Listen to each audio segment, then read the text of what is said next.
देखिए मन्नत जो है अब अच्छी तरीके से समझ चुकी है सुनीता मेरी माँ नहीं है, लेकिन अगर सुनीता मेरी माँ नहीं है तो मेरी माँ है कौन। तो ऐश्वर्या राय सिंह का भांडा जो है वो अब कुछ ही दिनों में फूटने वाला है।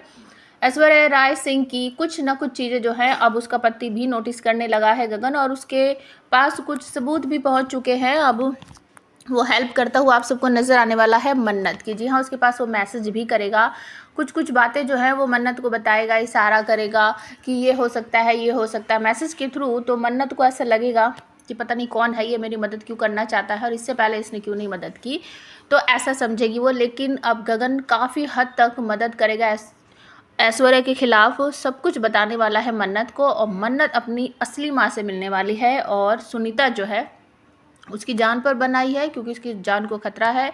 ऐश्वर्या राय सिंह का राज जो है उसके सामने खुलने वाला है। सोनिया कौन है ये उसको पता चलने वाला है, और अगर सोनिया कौन है ये उसको पता चल गया तो वो जिंदा तो रह नहीं सकती। तो ऐश्वर्या राय सिंह जो है जहां उसने रखा है सुनीता को वहीं पहुंच जाने वाली है, और जाकर उसे बताने वाली है कि अब तुम्हारा जिंदा रहना मेरे लिए बहुत खतरे की बात है, क्योंकि अब तुम समझ चुकी हो, तुम जान चुकी हो कि सोनिया जो है वो कौन है। ये सुनने के बाद जो सुनीता है उसके तो पैरों के तले से ज़मीन ही सरक जाती है, और तभी कहती है मैम क्या आप ही सोनिया हो, मतलब कि मन्नत की माँ आप ही हो, इस तरीके से बोलती है।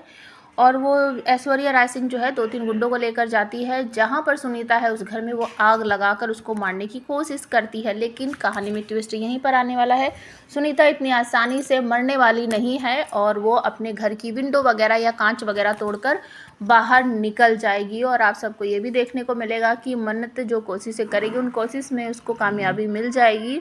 और आप सबको ये भी देखने को मिलेगा कि मन्नत और विक्रांत वहीं आसपास ही होंगे, और तभी अचानक से सुनीता बहुत ही बेहाल कंडीशन में भागती हुई उनको दिखाई देगी, और वो उसे पकड़ लेंगे कि वो कहीं गिर ना जाए, सहारा देंगे उसको। और तभी मन्नत को समझ आएगा कि ये जो सुनीता है इसको कोई मारने की कोशिश कर रहा है, और विक्रांत भी समझ जाएगा कि ऐसा लग रहा है कि कुछ गड़बड़ ज़रूर है, ये एम्प्लॉय तो मेरी है लेकिन ये हमेशा किसी और का ही कहना मानती है और कभी भी गायब हो जाती है, कुछ समझ नहीं आ रहा मुझे। तो अब यहाँ पर कुछ ही दिनों में ऐश्वर्या राय सिंह का पर्दाफाश होने वाला है, उसकी सच्चाई जो है पूरे परिवार के सामने आने वाली है। लेकिन क्या सच में ऐश्वर्या राय सिंह इतनी आसानी से अपना पूरा जो काला चिट्ठा है उसे सबके सामने आने देगी, या फिर से वो कुछ ना कुछ ऐसी प्लानिंग करेगी, ऐसी साजिश करेगी जिसमें मन्नत ही फंस जाए और वो साफ निकल जाए। प्लीज़ कमेंट ज़रूर करना।